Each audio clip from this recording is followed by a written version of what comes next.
Now, now next is our lok पुरुष साम्य सिद्धांत. This is also very very important question for examination. और ये समझना भी, ये आयुर्वेद के लिए भी बहुत बहुत इंपॉर्टेंट कॉन्सेप्ट है लोक पुरुष साम्य सिद्धांत. इसमें क्या है, लोक यानी कि वर्ल्ड, पुरुष यानी कि एक इंडिविजुअल, वो दोनों में समानता है.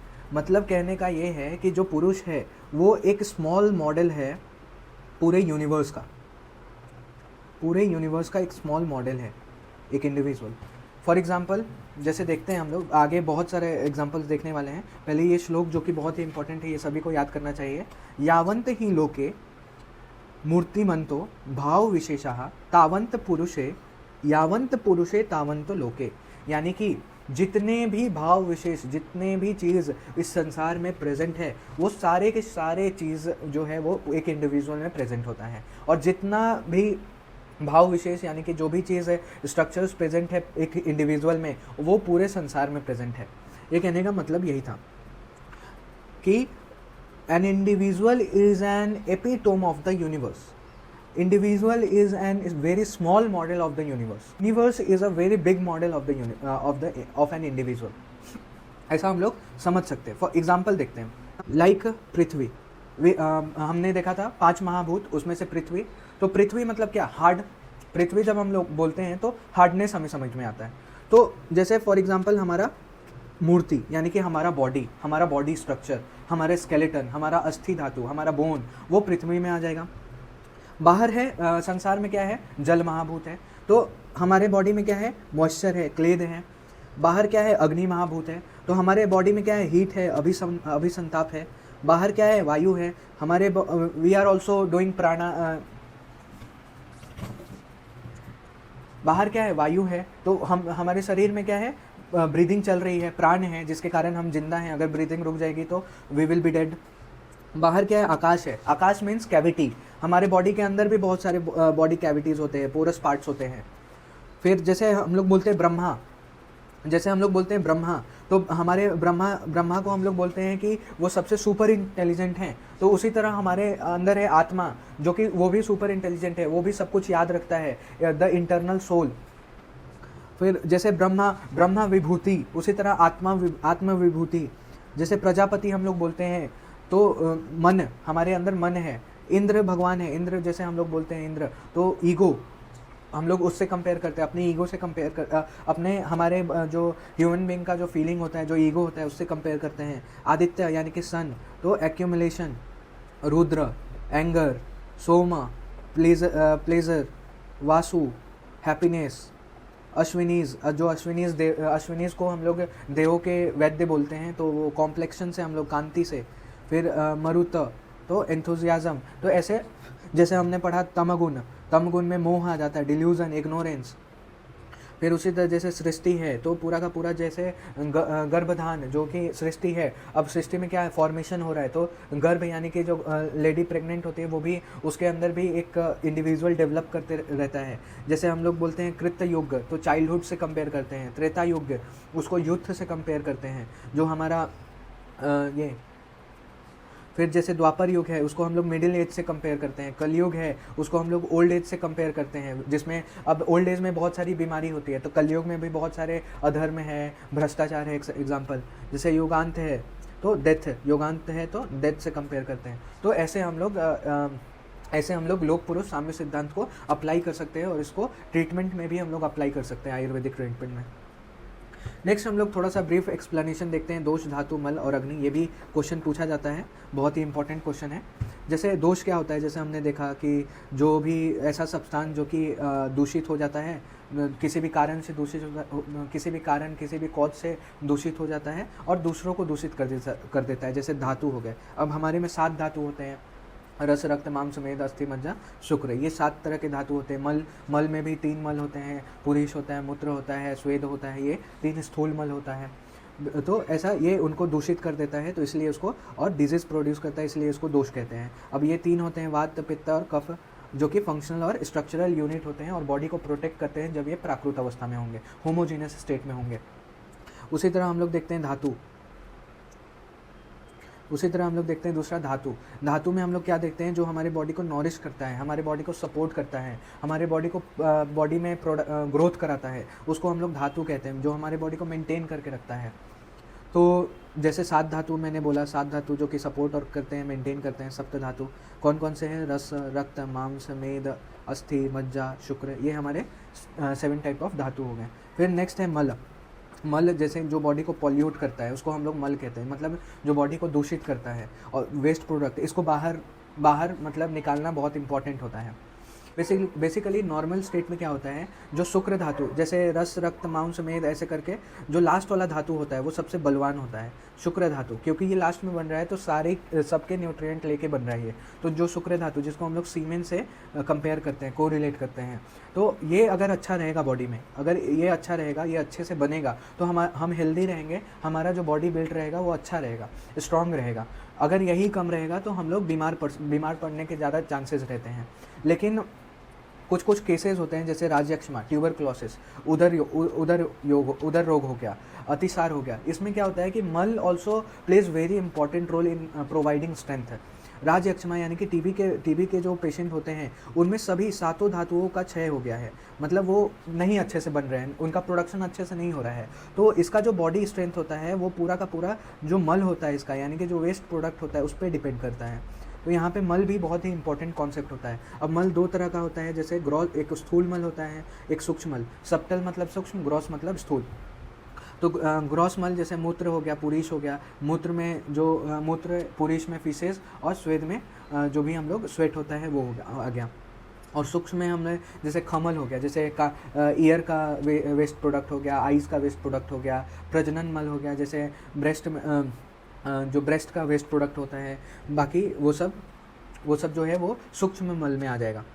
तो नेक्स्ट है हमारा अग्नि। अग्नि से हमें क्या समझ में आता है? जहाँ पचन हो रहा है, जहाँ पाक हो रहा है, जहाँ ट्रांसफॉर्मेशन हो रहा है, हीट जहाँ भी है वहाँ पे ट्रांसफॉर्मेशन होगा। तो वो सब्सटेंस जो कि फूड को डाइजेस्ट करता है, मेटाबॉलिज्म मेंटेन करके रखता है, उसको हम लोग अग्नि बोलते हैं। अब मॉडर्न कॉन्सेप्ट के हिसाब से हम लोग जैसे डाइजेशन के लिए डिफरेंट टाइप्स ऑफ सिक्रीशंस होते हैं, एंजाइम्स होते हैं, को एंजाइम्स होते हैं, वो रिस्पॉन्सिबल होते हैं डाइजेशन के लिए, मेटाबॉलिज्म के लिए। लेकिन इन आयुर्वेदा पित्त दोष is responsible for all this type of transformation in the body. जो भी डाइजेशन करना है वगैरह वगैरह वो पित्त दोष पे डिपेंड करता है। पित्त में एक पाचक पित्त होता है, वो बेसिकली रिस्पॉन्सिबल होता है डाइजेशन के लिए। Next this is also very very very important सिद्धांत, और इस पे तो क्वेश्चन आना ही आना है। सामान्य विशेष सिद्धांत। सामान्य विशेष सिद्धांत में क्या है? सामान्य मतलब सिमिलर, विशेष मतलब डिफरेंट, मतलब कुछ तो डिफरेंट है, विशेष है, डिफरेंट फ्रॉम समथिंग। तो बेसिकली होता क्या है, ये क्या है? ये द्रव्य के गुण हैं। जो सामान्य विशेष ये क्या है? किसी भी द्रव्य, किसी ये सब्सटेंस के गुण हैं। अब जैसे फॉर एग्जांपल चावल है। अब चावल की एक बोरी है और उसमें एक मुट्ठी चावल हम लोग और डाल देते हैं, तो वो क्या हो गया? सामान्य हो गया। और सामान्य हो गया क्योंकि हम लोग उसमें चावल ही मिलाएं। लेकिन एक दाल की बोरी है और दाल की बोरी में अगर हम लोग चावल मिला देंगे तो हमें पता चलता है कि ये चावल है और ये दाल है। तो ये विशेष हो गया, मतलब कुछ हमने विशेष किया, मतलब हट के किया, कुछ अपोजिट किया उसके, तो वो विशेष हो गया। तो ऐसे बोलते हैं सिद्धांत क्या है? सर्वदा सर्वभावानां सामान्यम वृद्धि कारणम। तो हमेशा क्या होता है? सभी भावों में समान से समान की वृद्धि होती है। मतलब अगर एक चॉकलेट है उसमें एक और चॉकलेट मिला देंगे तो चॉकलेट का नंबर इंक्रीज हो गया। उसी में अगर एक चॉकलेट है और दूसरा ब्रेड है तो उसमें क्या है? चॉकलेट का नंबर हम इंक्रीज नहीं हुआ बल्कि एक और एक्स्ट्रा आ गया। टोटल नंबर तो इंक्रीज हुआ, लेकिन एक ब्रेड है और एक चॉकलेट है, दोनों में सिमिलरिटी नहीं है। और वहीं पे हमने 2 चॉकलेट रखा तो दोनों में सिमिलरिटी है, दोनों का काउंट बढ़ा। तो बाय ग्रुप हम लोग क्या बोलेंगे कि ये चॉकलेट है। बेसिकली सामान्य से हम लोग किसी भी ग्रुप को रिप्रेजेंट करते हैं और विशेष से किसी इंडिविजुअल को रिप्रेजेंट करते हैं। तो सामान्य एकत्वम कारणम, मतलब सामान्य किसी एक ग्रुप को रिप्रेजेंट करता है, और विशेषस्तु पृथकत्वम, मतलब विशेष से क्या होता है? किसी चीज़, किसी इंडिविजुअल का एक हम लोग अलग कर रहे हैं। एक और एग्जांपल लेते हैं हम लोग। जैसे फॉर एग्जांपल 20 काउज है, उसमें हम लोग एक काउ को मिला दिया, और तो क्या कोई डिफरेंस हुआ क्या? बस टोटल नंबर इंक्रीज हुआ 21 काऊ, लेकिन हम लोग उसको काऊ ही बोलेंगे ना। लेकिन सेकंड हम लोग क्या एग्जांपल ले सकते हैं, 20 काऊ है, उसमें हम लोग एक शिप मिला दिए, तो नंबर तो 21 इंक्रीज हुआ, लेकिन क्या हम लोग कॉमनली इसको काऊ बोल सकते हैं क्या? नहीं बोल सकते। वो हम लोग क्या बोलेंगे, 20 काऊ है और एक अलग से शिप है। तो ये जो हमने डिफरेंस निकाला, इसी को हम लोग विशेष कहते हैं। और ये जो हम लोग कॉमन पॉइंट निकाल रहे हैं, एक ग्रुपिज्म क्रिएट कर रहे हैं, उसको हम लोग सामान्य बोलेंगे। तो फॉर चिकित्सा में यानी कि ट्रीटमेंट में हम लोग कैसे यूज़ करते हैं, take example of obesity person, obese person, कोई ओबेस पर्सन है, उसमें हमें क्या करना है, उसका वेट को रिड्यूस करना है, वेट को रिड्यूस करना है। तो उसको हम लोग कैसा गुण वाला, कैसा क्वालिटी वाला फूड देंगे जो कि वेट कम करता हो, यानी कि रुक्ष लघु आदि गुण देंगे, रुक्ष लघु आदि वाला आहार देंगे। यानी कि हम लोग इससे विशेष से चिकित्सा कर रहे हैं, क्योंकि जो मेद है, मेद को बढ़ाने वाला कौन सा गुण है, गुरु गुण है, स्निग्ध गुण है। तो ऐसा आहार अगर हम लोग देते हैं तो सामान्य गुण वाला आहार देते हैं, यानी कि हम लोग वेट को और बढ़ाएंगे। उसी तरह हम लोग अगर रुक्ष और लघु गुणात्मक आहार देंगे तो उसके विशेष आहार दे रहे हैं, मतलब विशेष से चिकित्सा कर रहे हैं हम लोग, तो उसके गुण को हम लोग कम करेंगे। तो ये काफ़ी रहेगा मेरे ख्याल से इतना इस पॉइंट तक समझने के लिए। नेक्स्ट हम लोग चलते हैं रस। तो आयुर्वेद में टोटल 6 डिफरेंट टाइप्स ऑफ रस बताए गए हैं। कौन कौन से? मधुर, अम्ल, लवण, कटु, तिक्त, कषाय। अब ये 6 तरह के हम टोटल रस बताए गए हैं। अब इसमें हम लोग को देखना है कि कौन से रस में किस महाभूत की प्रीडोमिनेंस है, किस महाभूत का प्रीडोमिनेंस है, कौन सा महाभूत अधिक के हैं। तो बेसिकली इसका एक ट्रिक भी है, मैं आपको बता दूंगा। तो मधुर रस में पृथ्वी और जल महाभूत अधिक है, अम्ल रस में पृथ्वी और तेज महाभूत अधिक है, लवण में जल और तेज महाभूत अधिक है, कटु रस में वायु और तेज महाभूत अधिक है, तिक्त में वायु और आकाश महाभूत अधिक होता है, और कषाय में वायु और पृथ्वी महाभूत अधिक होता है। तो मधुर, अम्ल मतलब खट्टा, लवण मतलब नमकीन, कटु मतलब तीखा, तिक्त मतलब कड़वा, और कषाय मतलब एस्ट्रिंजेंट टेस्ट वाला। तो बेसिकली इसको याद करने का एक ट्रिक है, भुज, भूते, जते, तेवा, आवा, भूवा। ये ट्रिक से हम लोग याद कर सकते हैं। जैसे मधुर में भुज यानी कि भू से भूमि पृथ्वी और ज से जल, उसी तरह अम्ल में भूते, भू से भूमि और तेज, फिर ज से जल महाभूत और तेज, फिर तेज महाभूत और वा से वायु, आ से आकाश महाभूत और वा से वायु, भुज और वायु महाभूत। नेक्स्ट यहाँ पे सुश्रुत क्या कहते हैं, ये तो हमने चरक का देख लिया। सुश्रुत कहते हैं कि अम्ल रस जो है वो जल और तेज महाभूत से कंपोज होता है, और जो लवण रस है वो पृथ्वी और तेज महाभूत अधिक के होता है। तो इसमें कुछ ज़्यादा कंफ्यूज होने वाली बात नहीं है। ये वाला ये 6 हमें याद रखने हैं। अब इसका हम लोग कैसे ट्रीटमेंट में अप्लाई करते हैं, क्योंकि कोई भी फंडामेंटल है, कोई भी प्रिंसिपल है, तो उसमें ट्रीटमेंट में तो अप्लाई करना ही पड़ेगा। तो लाइक वी हैव वात, पित्त एंड कफ। तो लाइक जो 3 गुण हैं, मधुर, अम्ल, लवण, इनके सेवन से, अब मधुर, अम्ल, लवण ये तीनों जो हैं वो अगेन हमारा पिछले वाला सिद्धांत लागू होता है, सामान्य सिद्धांत, सामान्य विशेष सिद्धांत। जैसे मधुर, अम्ल, लवण ये जो है वो मधुर गुण, अम्ल गुण और लवण गुण, ये इनसे कफ बढ़ता है, क्योंकि कफ वाले जो क्वालिटीज़ हैं इन दोनों के सिमिलर होते हैं। तो मधुर, अम्ल, लवण क्या करेगा, कफ को बढ़ाएगा, क्योंकि कफ गुण और इन तीनों में गुणों में सामान्यता है। फिर ये तीनों वात को कम करेंगे। क्यों कम करेंगे? क्योंकि वात के गुण से अपोजिट गुण है इनमें, तो विशेष से कार्य करेंगे। उसी तरह कटु, तिक्त, कषाय ये तीनों कफ गुण से अपोजिट गुण है, तो कफ को कम करेंगे और लेकिन वात को बढ़ाएंगे। और पित्त को कम करने वाले, जैसे ये हमारे पास तिक्त, कषाय और मधुर, ये जो है वो पित्त को कम करेंगे, पित्त दोष को डिक्रीज करेंगे, क्योंकि अपोजिट गुण वाले हैं। और अम्ल, लवण, कटु ये इनसे जो है वो पित्त दोष बढ़ेगा। नेक्स्ट हम लोग देखते हैं मधुर, अम्ल, लवण, कटु, तिक्त, कषाय गुण जो रस है वो कैसे काम करते हैं हमारे बॉडी में। तो मधुर है तो ये क्या करेगा, एनाबॉलिक एक्टिविटी करेगा, ग्रोथ कराएगा सभी धातुओं को, और बेनिफिशियल होता है हार्ट के लिए। अम्ल रस जो है वो अग्नि को स्टिमुलेट करता है, मतलब डाइजेशन अच्छा करेगा, लेकिन शुक्र धातु को डिक्रीज करेगा, सीमेन को डिक्रीज करेगा, और इसीलिए ज़्यादा अम्ल रसात्मक आहार भी नहीं खाना चाहिए, अति योग नहीं करना चाहिए। और रक्त धातु को बिगाड़ता है, ब्लड डिजीज़ कॉज करता है, ब्लड डिसऑर्डर्स कॉज करता है। फिर लवण जो है वो कैटाबॉलिक नेचर का होता है, मतलब कैटाबॉलिज्म करेगा, जो है वो रक्त धातु को बिगाड़ता है, यानी कि ब्लड से रिलेटेड प्रॉब्लम क्रिएट कर सकता है। कटु रस है तो ये भी कैटाबॉलिज्म करेगा, एब्जॉर्बिंग इफेक्ट होता है इसका, और रक्त शोधक होता है, ये रक्त धातु को प्यूरिफाई करने का काम करता है।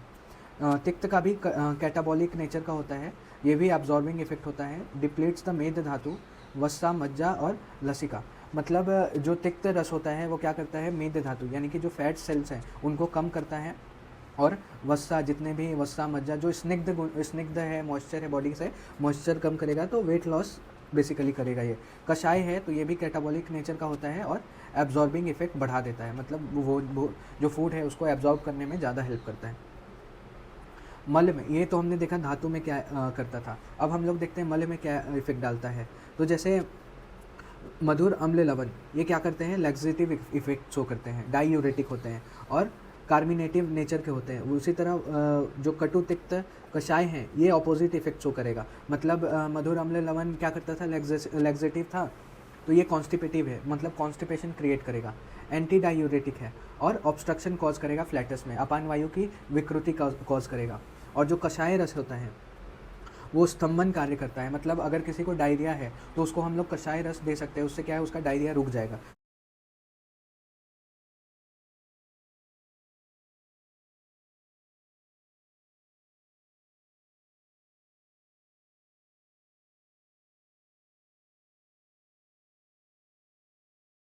और जो तिक्त रस है वो अग्नि को स्टिमुलेट करेगा, मतलब डाइजेशन पावर बढ़ाएगा ताकि अच्छे से सब डाइजेशन हो जाए।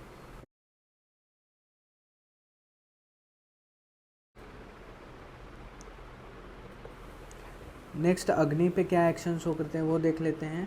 तो जो कटु, अम्ल और लवण है ये एपेटाइज़र यानी कि दीपन करने का काम करते हैं, भूख लगाने का काम करते हैं, रुचि बढ़ाएंगे, खाने में रुचि बढ़ाएंगे और पचन करेंगे, डाइजेशन अच्छा कर देंगे।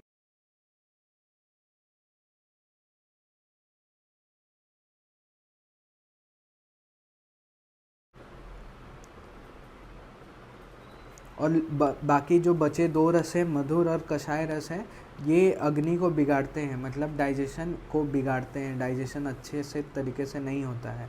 मधुर रस बेसिकली गुरु होता है, गुरु होता है, तो ये पचने में बहुत हेवी होता है, ज़्यादा टाइम लेता है, ये पचने में बहुत हेवी होता है और ये बहुत ज़्यादा टाइम लेता है डाइजेशन होने में। नेक्स्ट है स्रोतस पे। स्रोतस पे क्या असर डालते हैं, तो कटु, तिक्त, लवण, ये जो है वो स्रोतस शोधन करेंगे। मतलब जो स्रोतस है बेसिकली हम लोग क्या समझ सकते हैं, कोई भी बॉडी में ऑब्स्ट्रक्शन है उसको हम वो दूर करेंगे। कौन, कटु, तिक्त और लवण रस। मधुर, अम्ल, कषाय रस जो है वो ऐसा कुछ इफ़ेक्ट शो नहीं करता है और ये जो है वो प्रेसिपिटेट हो जाते हैं, स्रोतोरोध करते हैं। मधुर, अम्ल और कषाय रस जो है वो स्रोतसों को ऑब्स्ट्रक्शन क्रिएट करते हैं, जो भी स्पेस है उसमें बाध्यता लाते हैं। जैसे हम जैसे ब्लड है जहाँ, जैसे कोलेस्ट्रॉल जमा हो जाता है, तो वो मधुर, अम्ल, कषाय रस ज़्यादा खाने की वजह से होता है। नेक्स्ट है वीर्य का कॉन्सेप्ट। तो वीर्य भी बहुत इंपॉर्टेंट कॉन्सेप्ट है। तो स्निग्ध गुण क्या करेगा, वात को कम करेगा। बेसिकली रुक्ष गुण है, ये वात को बढ़ाएगा, कफ को कम करेगा। गुरु गुण है, ये वात को कम करेगा, कफ को बढ़ाएगा। लघु वीर्य मतलब बेसिकली सिंपली मृदु गुण है तो ये पित्त को कम करेगा। तीक्ष्ण गुण है तो ये कफ को कम करेगा। दो तरह के वीर्य होते हैं, एक शीत वीर्य होते हैं, एक उष्ण वीर्य होते हैं। एक शीत वीर्य होता है, एक उष्ण वीर्य होता है। तो उसके वर्क देख लेते हैं हम लोग। जैसे शीत वीर्य है तो इसके पास कैपेसिटी होता है टू पैसिफाई पित्त, क्योंकि पित्त का जो है उष्ण गुण होता है, और शीत वीर्य से ये उसको पैसिफाई कर देगा, उष्ण गुण को कम कर देगा। लेकिन वहीं पे कफ और वात गुण को बढ़ा देगा, क्योंकि कफ और वात गुण का जो वीर्य होता है वो शीत वीर्य होता है। और दूसरा होता है उष्ण वीर्य, जो कि कफ को और वात को कम करेगा लेकिन पित्त को बढ़ा देगा। और भी जैसे यहाँ पे डिस्कस्ड है, स्निग्ध है, रुक्ष है, गुरु है, लघु है, मृदु है, तीक्ष्ण है। ये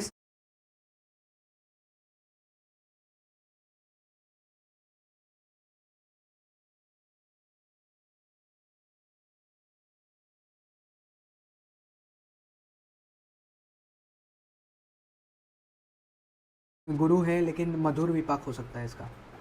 गुरु है तो कटु विपाक भी हो सकता है। इन जनरल जैसे हमने फॉर इतने एग्जांपल सारे गुण जो है वो डिस्कस हनी। किए, लेकिन वीर्य बेसिकली हनी दो हमें तरह खाने में तो के मधुर लगता होते है, हैं, शीत वीर्य और लेकिन उष्ण ये जो वीर्य। है वो कफ को बाकी कम जो करता है, कफ जो को भी डिक्रीज हमने करता है, देखा इसलिए गुण, इसका विपाक जो लघु है वो गुण है, कटु गुरु विपाक गुण है। है, मृदु गुण है, तीक्ष्ण गुण है, तो स्निग्ध अपने गुण कटु है, वो विपाक से सभी ये इनके कफ अंदर को आ कम जाते करता हैं। है। जैसे तो इस ऐसा स्टेटमेंट जरूरी से नहीं हम है कि लोग जो देखते हम हैं, लोग द रस जनरल बाहर रूल ऑफ खा रहे हैं वो अंदर डिटर्मिनेशन ऑफ जाके virya is the substance having madhura rasa and madhura vipaka will generally be sheeta virya, while those having अम्ल और कटु रस as well as विपाक जठरेन अग्नि will में be योगात, उष्ण वीर्य। जब उस पे तो जठर अग्नि क्रिया ये जो करती है वीर्य तो हैं, उसमें वो जो डोमिनेट अंत में करते रस हैं आता है, ओवर रस रसानाम एंड परिणाम विपाक, होते, यानी कि जो in terms of transform drugs. जो फूड है वो ट्रांसफॉर्म और होकर जितने भी अदर गुण हैं वो सभी शीत और उष्ण वीर्य में के अंदर आ जाते हैं।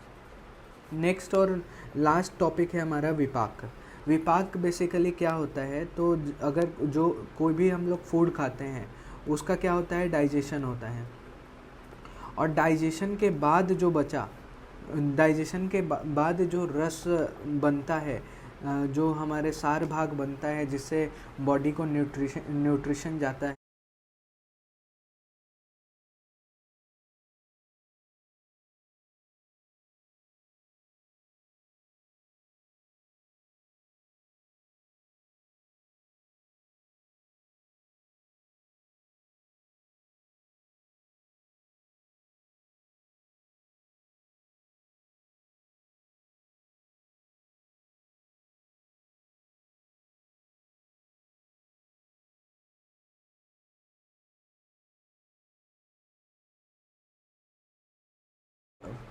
उसी तरीके से वो अपना फंक्शन एक्टिविटी करे। तो ये कॉन्सेप्ट आयुर्वेद का बहुत ही स्पेशल कॉन्सेप्ट है जो कि बहुत जगह काम आता है। तो विपाक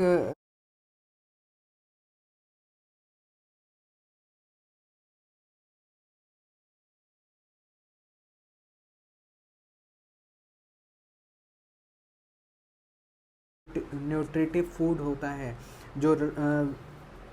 जो रस होता है, आहार रस होता है, उसी को हम लोग क्या कहते हैं, विपाक बोलते हैं। तो ये इम्पॉर्टेंट टेबल है, हम लोग इसको देखते हैं।